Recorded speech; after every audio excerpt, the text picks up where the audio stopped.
last thesis this afternoon. We have one more after this. This is Cathlyn. She picked what I was really happy about this year is how many topics really were about current sort of political issues and ideas that are going specifically in Indonesia. And this is another one of those. And so Cathlyn did a great job with this all year. Let me give you her words of acknowledgement. She says, I want to take a moment to express my deepest gratitude to the people who made this thesis possible.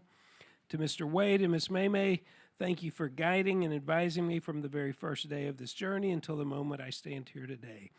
I'm equally grateful to my advisor, Ms. Anita, whose constant support and sharp insights kept this research moving forward.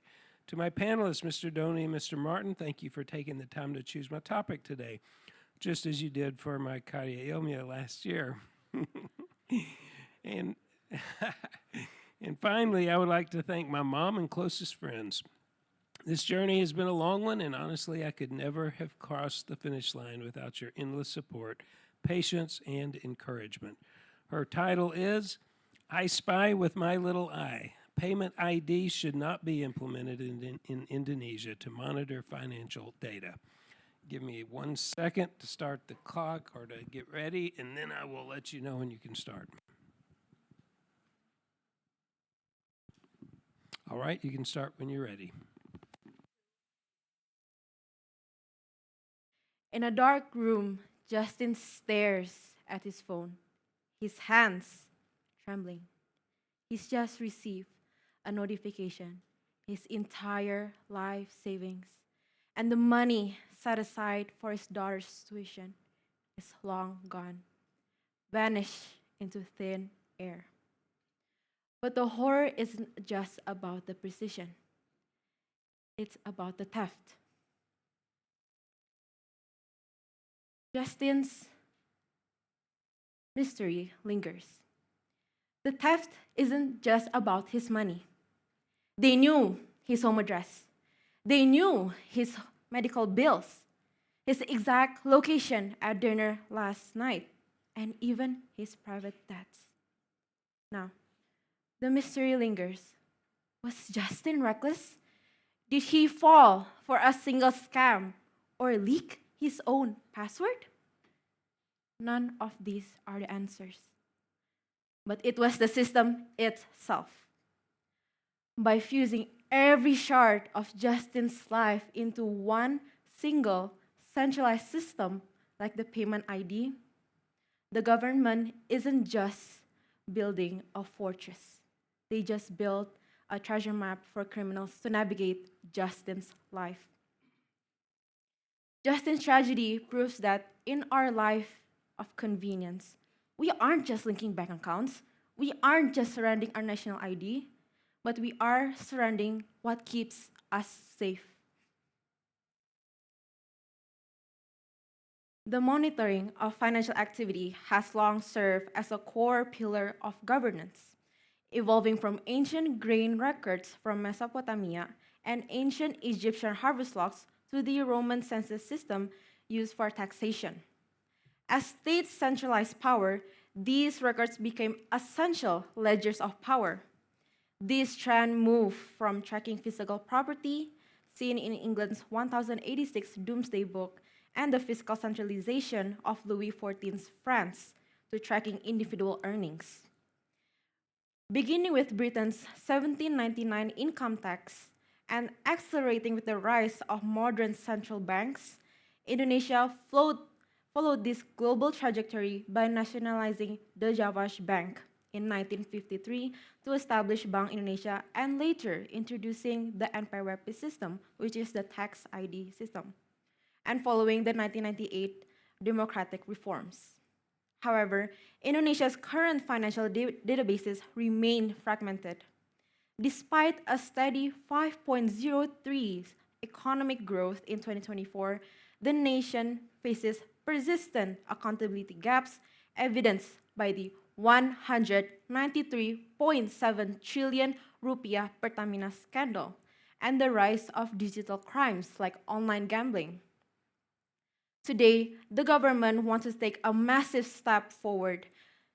by emerging the NIK into a single payment ID. By definition, the payment ID is a centralized financial identity framework proposed by Bank Indonesia. It acts like a single master code that links all of your bank accounts, QRIS, e-wallets, and loans directly under your name.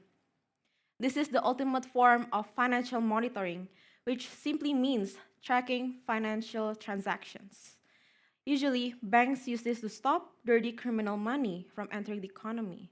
But Indonesia's new plan gives the state total visibility into your entire financial life, your savings, investments, and debts. With that, Indonesia should not implement a centralized payment ID to monitor financial activity for three main reasons. It lacks the necessary institutional maturity to protect citizen data, the high infrastructure costs are economically unstable, and it risks granting the government excessive control over personal freedoms. First, payment ID is a dangerous gamble for Indonesia because the nation lacks the defensive capacity to protect a single centralized database. Currently, financial information is spread out across different banks and apps that keeps people safe because a hacker can only see one small piece of a person's life at a time. The payment ID changes this by putting all those pieces together into a single connected system, turning millions of separate records into a single giant target for criminals. Because the government is not yet prepared to manage such a massive system, this change does not address weaknesses. It actually makes potential scale of damage much larger. The risk of this plan is shown by the huge number of cyber attacks hitting the nation's digital borders. According to the National Cyber and Encryption Agency, there were over 370 million attempted attacks in 2023 alone, proving that the digital landscape is a high conflict zone. In comparison, official studies using the Kami Index 5.0, a tool used to measure how ready a system is for security and governance, reveals that Indonesian fintech companies fall below the required standards for managing risk and governance. On a scale where level 3 plus, which is maturity, score is needed for high-stakes systems, many institutions are scoring at level 1 or level 1 plus, which is considered inadequate. Specifically, in the area of information risks and managements, some assessments have shown score as 10 out of 72 points. This proves that while companies possess the baseline technology, they lack the systematic enforcement and operational maturity to execute risk protocol safety. Both sources agree that defensive measures usually react only after a problem happens, instead of stopping it before it starts. This danger is further explained by research from Center for Digital Society, which warns that in a centralized system, a single leak is no longer a small problem, but a national disaster. If the state cannot hold its own institution to basic safety standards, it cannot be trusted to guard a single database of every citizen's wealth. The mistake of payment ID is the idea of making things faster is more important than keeping things safely. In a centralized system, once an ID is leaked, it is a permanent compromise that cannot be reset or changed like a password. Moving forward with this plan, while security is still outdated, is not a progress. It is a reckless exposure of the public's private life. Until these gaps in the infrastructure are closed, the payment ID remains a dangerous risk rather than a modern solution. Second, the payment ID is an impractical policy due to its low economic feasibility. Creating a payment ID involves much more than just a software. It requires integrated national databases, strong cybersecurity, and ongoing maintenance. While the World Bank provided a 250 million US dollar loan to upgrade basic civil registration and identification systems, these funds do not cover the high cost of a centralized financial system. Building and running Tier 4 data centers, some of the most expensive infrastructures in the world, would require massive additional spending. These facilities need highly cooling advanced systems to handle tropical climates and expensive geographic backups to avoid systemic failures during natural disasters, especially in Indonesia. Given the government's recent budget adjustments aimed at efficiency, the state simply cannot support the high 24/7 operational costs of such a large centralized system. Looking at regional neighbors like Vietnam, for example, is focusing its digital transformation budget on cleaning and verifying 107 million records in its national population database to ensure complete accuracy before even touching complex financial systems. Meanwhile, Thailand uses a shared digital network with commercial banks and private sector to avoid paying for a single central government vault alone and share the same plan just like Vietnam. Indonesia's attempt to build the most expensive model with a limited budget ignores the successful regional practices, risking wasted public funds without any guarantee of better governance. Furthermore, prioritizing this centralized database goes directly against the long-term vision of Indonesia Emas 2045. The country's national development plans, as outlined in the National Long-Term Development Plan and the National Medium-Term Development Plan, aims to transform Indonesia into a top 5 global economic power with a projected per capita income between 23,000 until 30,300 USD dollar. To escape the middle income trap and become a leading economy, the modernization agenda must focus on structural transformation drivers. These includes developing strong human capital, mastering science and technology, and expanding digital government infrastructure for broad citizen-focused services. Diverting critical capital and operational expenditure toward a massive financial surveillance framework misallocates the national budget away from these real modernization drivers. Instead of spending state funds on physical monitoring hubs, the government should direct resources toward impactful sectors like universal health coverage and vocational education reform, the true building blocks of a competitive, high-income economy. Next, the payment ID system is economically inefficient because it duplicates function already performed by the CRIS. Bank Indonesia already tracks billions of monthly transactions to QRIS, providing the necessary visibility and traceability for regulators without requiring an extra identifier. Adding another layer of centralized monitoring creates a situation of diminishing returns, where high compliance and coordination costs far outweigh any minor improvement in security. The World Bank notes that expanding surveillance does not automatically reduce corruption if institutional enforcement remains unchanged.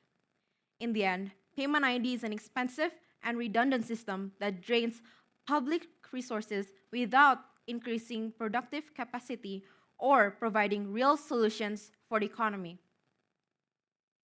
The third major concern is that it grants the government a control persona.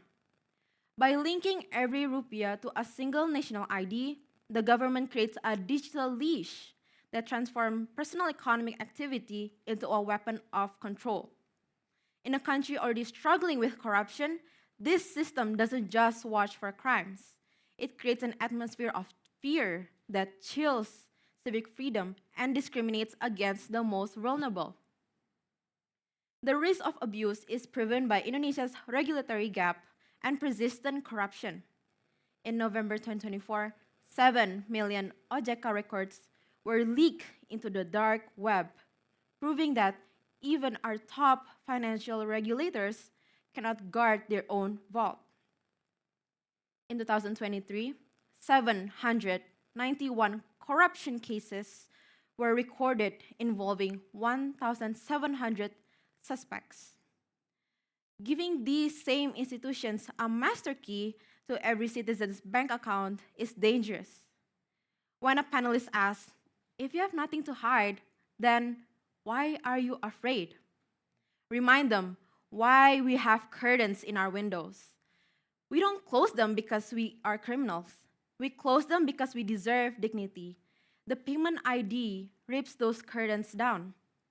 When you know a government algorithm is watching your balance, you begin to fear that a single large purchase will trigger a red flag or an unnecessary investigation in your private life. In a country with a corruption perception index of 38 out of 100, this isn't just a security problem. It's a digital aquarium. We shouldn't be forced to live in a house without curtains, especially when the people watching us keeps losing the keys to the front door.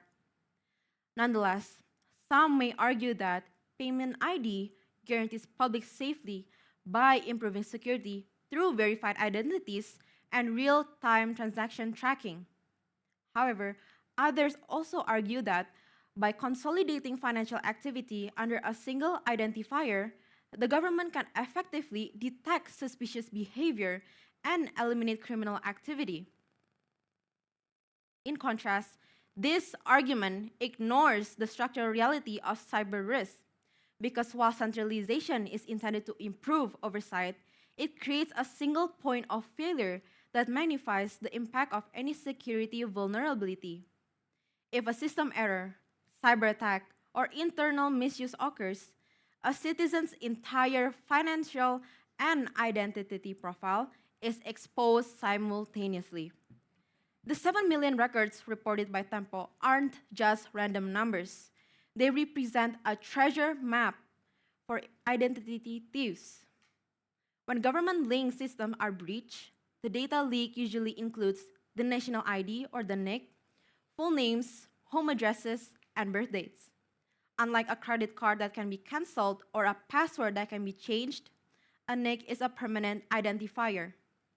Scholarly research on permanent identity compromise suggests that the impact of financial activity or data breach in Indonesia extends far beyond immediate monetary loss. It creates a long term of erosion of consumer trust and leaves victims in a permanent state of vulnerability to future identity theft. Supporters say that payment ID is a great way to make sure everyone pays their taxes. They think if the government can see every digital payments in one place, it will be harder for the wealthy individuals to hide their money, ultimately generating more funding for schools and roads. But this plan has a major flaw. It only works in big cities. Right now, about 41% of Indonesians live in rural areas.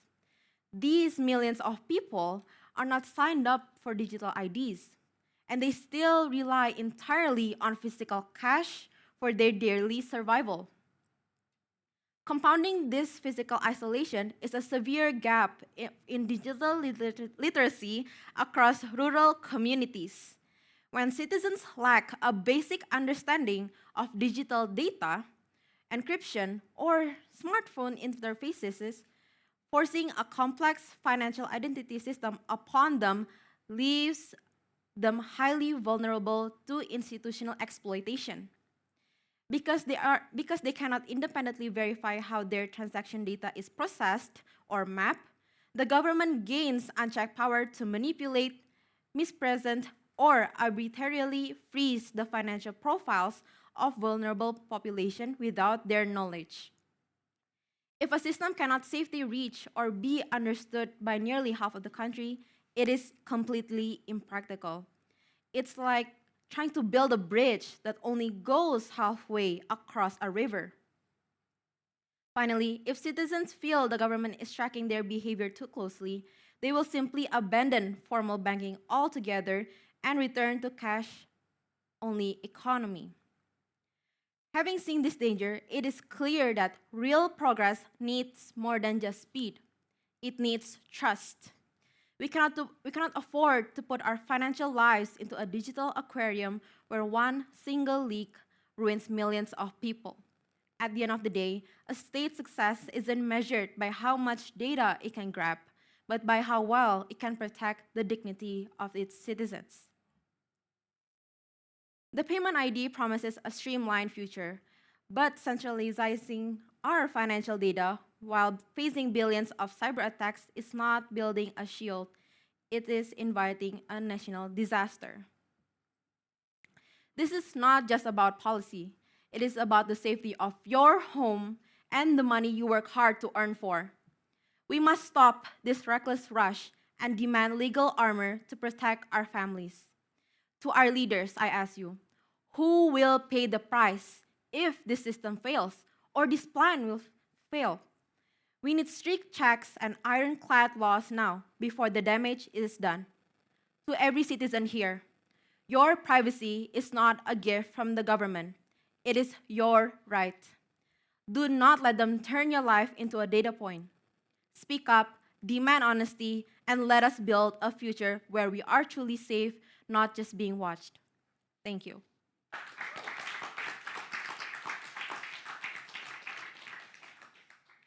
Thank you, Cathlyn. Good job. Our panelists are Mr. Doney and Mr. Martin. Let's let Mr. Doney go first.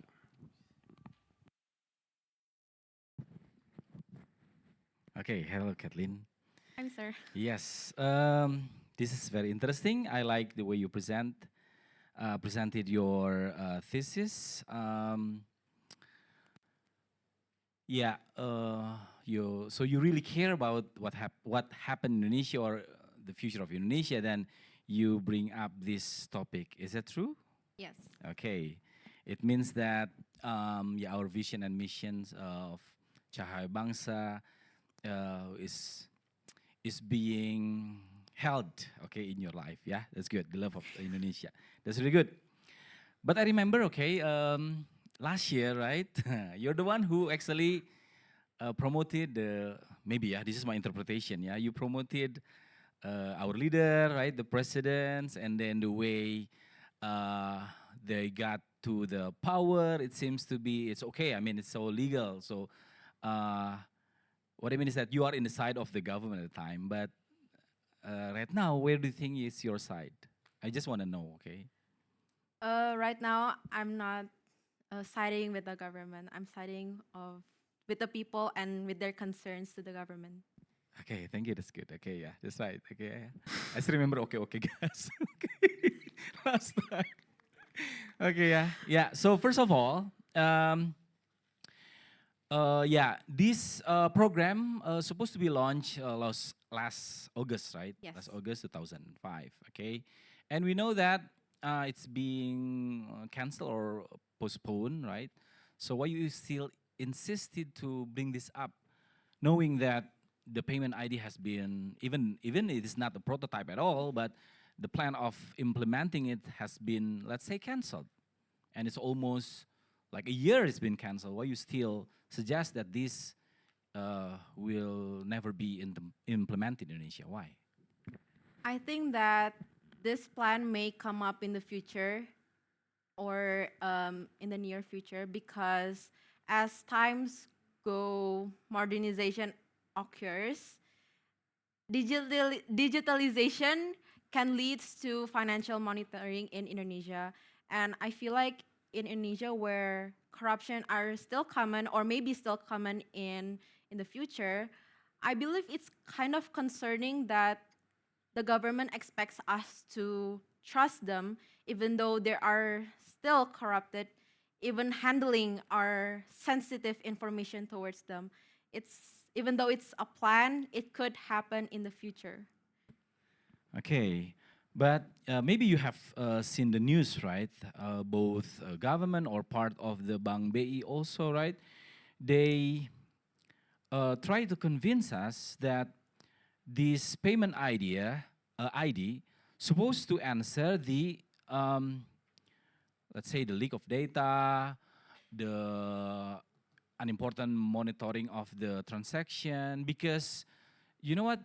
I think all the data that we have, okay, so let's say personal data, social data, and then yeah, like especially transaction, all transaction, they already knew it, okay, and then they try to make it more secured. So why do you still not believe about what they have promised?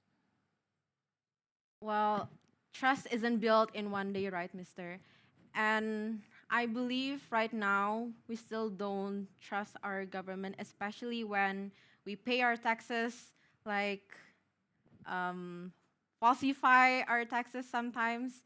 And wait, mister, what's the question? Yeah, Sorry. the question why they have already tried to launch it and then said that um, it will actually strengthen the transparency of the financial data. Okay, and then it's nothing new actually, but they try to more monitor us so that none of us would do such as illegal activity, let's say judi online or pinjol or even the suspicious transaction. So which part that actually maybe you as a citizen of Indonesia still not understand about this, that this will answer uh, the what is that, the leak of data in Indonesia, because so far it's so good, right? I mean, yeah, we have all of our data has been kept by the government, so why you still don't trust them? Is it your personal I mean, we never know if the government can actually steal our information or misuse our information to use them to for something else that we don't even know. And right now, as I said, that there's like a lot of corruption cases that makes us distrust to the government because we pay taxes to the government, we pay um, our money to the government, and sometimes our money itself is being misused, like being corrupted. So why should we trust the government if they are still like that by misusing our money? Okay, so yeah, maybe this is two different thing. Okay, so first of all, they monitor our transaction, okay, which is okay, right? That's their job, right? And then to use it as a way for them to corrupt. Don't you think that is two different thing? Could you repeat your question, mister? Yeah, so let's say our data is being held by Yeah. them, like transaction, payment, and then they said also it is actually to answer for the insecurity of, let's say, for pinjoling or for judi online, right? Because all of our, let's say, account is being kept by them, right? Okay, and then your argumentation before is that about the misuse of using tax so that they corrupt it. My question is that, don't you think that what you said is two different things? So what I'm saying is basically an analogy of right now how we distrust the government of them using the tax money, while payment ID is basically monitoring your financial activity and seeing all where your wealth is in which bank accounts or through which curious transactions you do. The government itself can still do corruption with payment ID because they can just see which individuals have a lot of money and they can just exploit them to pay more taxes like that. Yeah, so don't you think, okay, a little bit more, you're almost there, okay? Yeah. Don't you think that this also answer uh, the will of the willing to corrupt Indonesia? Because let's say people who corrupt, they can be monitored, right? How they get the money, right? So they supposed to get that amount of the money. Let's say they take it from another wallet, okay, which is not their right. So don't you think that it answer the way the money should go? What I mean is that, don't you think that it answer uh, to prevent people to corrupt? Okay. So payment ID is intended for citizens, right? citizens are not the one who's corrupt, but it's the government itself. So I believe that implementing payment ID to the government is right, but my thesis emphasizes to the citizens, because citizens is a massive group of people, which is, as I said before, it can harms the people. But I believe that implementing payment ID itself to the government, it's right to monitor the corruption cases. But my thesis emphasizes on the citizens. Okay, thank you very much. Okay, do you want to drink first? No. Okay. Okay, do you I still have time? 1 minute. Can I give back? Can I give it to Mr. Martin and come back again? Sure. Okay, Mr. Mr. Martin. Martin. Okay, thank you for your time. And yeah, excellent work, Cathlyn. Your thesis, yeah, well organized, and yeah, you have engaged with well, it's a important question of Indonesian policy, especially for today's. Okay, I want to question some of your statements. That's all. Just need a clarification. Okay. First, that you say one of the thing that you mentioned is about Indonesia Emas, Indonesia Maju. Okay, so you said that the policy of implementing or this payment idea will not be productive for that vision for the Indonesia Emas 2045. But to pursue that, we have to expand our tax base, right? I mean, by using payment idea, actually, it's very helpful for us to collect more data, more comprehensive data, and actual data about the tax from the citizens, right? And well, it being helpful, the tax income eventually will become greater, hopefully. Okay, so in long term, well, who can imagine that the tax income or will outweigh the cost to implement this payment idea, and it will helpful to pursue the growing of our healthcare, our infrastructure to pursue Indonesia Emas 2045. So, what is your opinion about that? I still think that payment ID is still useless in a way, because why do we need a government to monitor our financial transactions and where our money is? As you said before, that payment ID is to track taxes, correct? But it is wrong. Core tax is the one who tracks our taxes. We give our tax reports to them. And while you said that Indonesia Emas 2045 helps payment ID in a way to generate more money, but we still have core tax that monitors our taxes or reports, and we can use our taxes for Indonesia Emas 2045. And payment ID itself needs trillions of rupiah to make, which is an additional spending for a system itself. So why don't we just use a system that we already have to help Indonesia Emas 2045? Okay, but can you clarify? Maybe I'm mistaken. Will a payment ID have a positive can help Cortex to acquire more data about the tax that bridge the gap between the actual wealth and the tax income? Will payment ID helpful to, as the centralized digital payment, right? They can collect easier than right now. So what is your opinion about that? So as I did my research, payment ID works as a unique code for everyone, and they link to our national ID, and they can just trace our queries and transactions, and then they verify our transactions if it is illegal or legal. But I don't think that it helps core tax or tax because those things are two separate things, and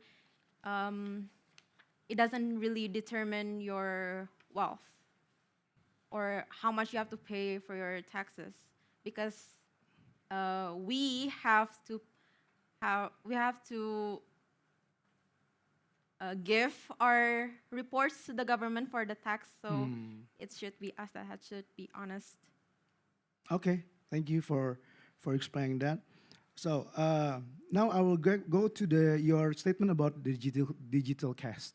Okay, so your argument is that rural poor will be excluded by using the payment idea, but Indonesia is already like the penetration of mobile phone in Indonesia is almost like 70%, right? And then the QRIS has been adopted by like 40 million merchants.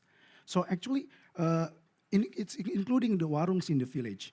So the poor, actually by using of QRIS, for this example, so the poor is not excluded actually. They are part of the growing of our economic growth promoted by QRIS, this digital payment. So so is that, so are you still stay true that the payment idea actually can create this digital caste? So to clarify the rural areas, in my research, there are some parts in Indonesia, especially in NTT, some parts of Papua, Maluku, and Kalimantan around the borders. They are still not digitalized or using digital cash systems. And that's why they are seen as a part of people who are still vulnerable to digital IDs. I hope that answers. Okay. Okay. Okay. I think that's all from me. You can, Mr. Doni. Yeah, so that, yeah, this is actually dealing with our trust issue to the government, right? Okay, yeah, knowing the government has many issue, right? So that's why we have a trust issue in the government. My point is that, yeah, sooner or later, maybe the system will be implemented in Indonesia, okay? Whatever they answer, yeah, whatever they answer, maybe it will be soon implemented. So my question to you, what do you think that's supposed to be fixed first to so that the payment ID can be implemented in much more or the most ideal way? What do you think?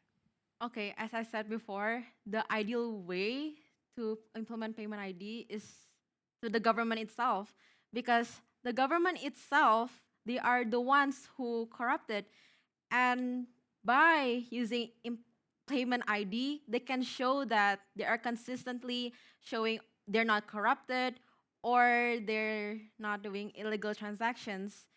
Doing this efficiently and consistently, they can show that they are integrity or honest, and we are able to trust them. I think that's how payment ID can be implemented correctly or stabilized, I guess.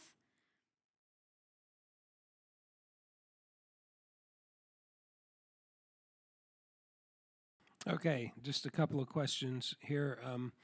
So, as an American, I'm an American. You might not know that, but I'm an American. And Americans have this view of rights and individual freedoms and things like that.